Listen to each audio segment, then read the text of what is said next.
Hello there everyone, welcome back to the channel. My name is Elliot Webber and we have the final piece of driver news to talk about ahead of the 2025 British Touring Car Championship season. Excelr8 Motorsport have announced their fourth and final driver for this season, and it is the returning Michael Crees. So as always, let's get straight into this. Yes, guys, that is right. It was announced literally just a few minutes ago at the time of recording that Michael Crees will return to the British Touring Car Championship this year, filling the fourth and final seat at Team Vertu, as they are known as, for 2025, in what is a move that is great for Creesy. I'm sure great for the fans. Obviously, Creesy is a fan favourite, a very popular driver. First off, is this a shock? Again, depending on if you've seen the rumours or not, it has been rumoured for a long time that Michael Crees could be coming back to the BTCC in 2025.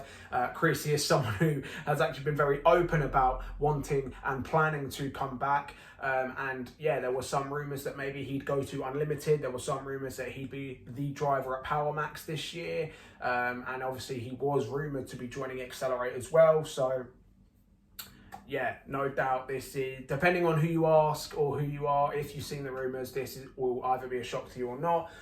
Is this a good move for Michael Crees? 100%. This will definitely be the best car Creesy's ever driven in his BTCC career. No disrespect to any of the other teams he's driven for. But yeah, the Hyundai is a solid car. It's obviously a race-winning car. It's a championship-winning car as well now. And yeah, no doubt I think Michael Crees is set for what could be his career best season. Obviously, though, he's got some competition. As mentioned, it is now a 25-car grid for 2025.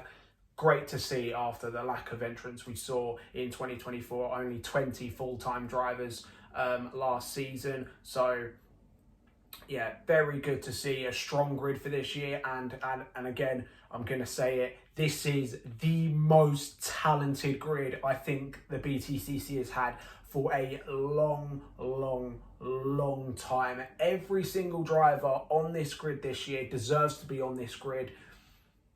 You can disagree with me in the comments if you want, but that's just how I feel. Every single driver has earned their spot on the grid, whether that be from past seasons in BTCC or from their successes elsewhere in the TOCA package.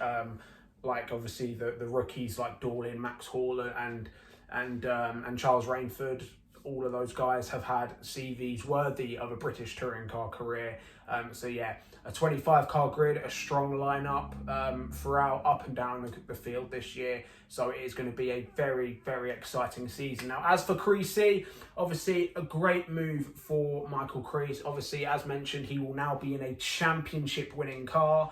And I think he is going to do quite well. Obviously, he's had quite a time away from BTCC, hasn't been seen on the BTCC grid since the end of 2023, where he drove for Team Hard. Obviously, took 2024 out after failing to find a seat for 2024, but he is obviously back and clearly raring to go. It's clearly the place he wants to be, despite, of course, racing at such tracks like Monaco in the British Grand Prix. Obviously, when he did a couple of rounds in the Porsche Super Cup. So yeah, clearly Creesy, this is where he wants to be, and I do think this will be, as mentioned, a career best season for him. Even though, again, as mentioned, there is a lot of competition up and down the grid. We have got a ton of drivers who can win races. We have got a ton of drivers who will be on the podium. And obviously, only one driver can be champion. But yeah, as for Creesy, my personal predictions for him, I do think he will be in the points more often than not. I think he will be fighting, not at the front necessarily, but he will be in the upper midfield sometimes. I think he will be contending for top 10s again, because that's something Creesy has done pretty much throughout his career in BTCC. When he was at Team Hard the first time around, he took a couple of top 10s in 2019. 2020, when he was at BTC Racing, he took a couple of top 10s and actually won the Jack Sears Trophy that year. 2021, obviously, I believe he took a year out. 2022, he was with Power Max, where he took multiple top 10s and actually achieved his best career finish of P7. So yeah, and then obviously 2023, he only did a half season in 2023, so that's sort of not really that's sort of the denominator per se for his career. But even so, he's now back full season, I believe a multi-year deal. I'm not too sure. I haven't actually read the press release yet, but I am assuming it'll be a multi-year deal, as Creesy was open about wanting a multi-year deal. So assuming Creesy is here to stay for the long run, I do think Creesy will have, as mentioned, he will have his best career.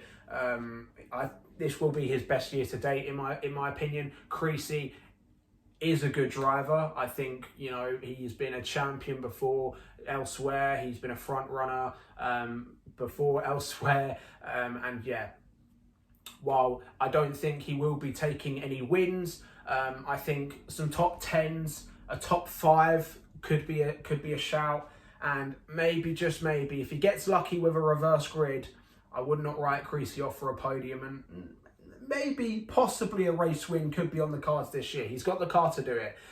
So yeah, guys, let me know your thoughts in the comments below. What is your reaction to Michael Crees announcing his return to the BTCC? And what is your thoughts on the entire BTCC grid? We have a 25 car grid this year in 2025. Quite fitting.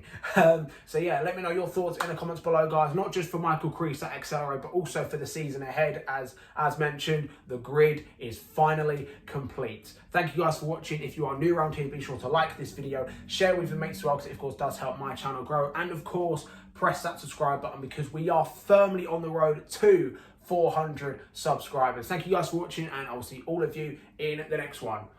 Goodbye.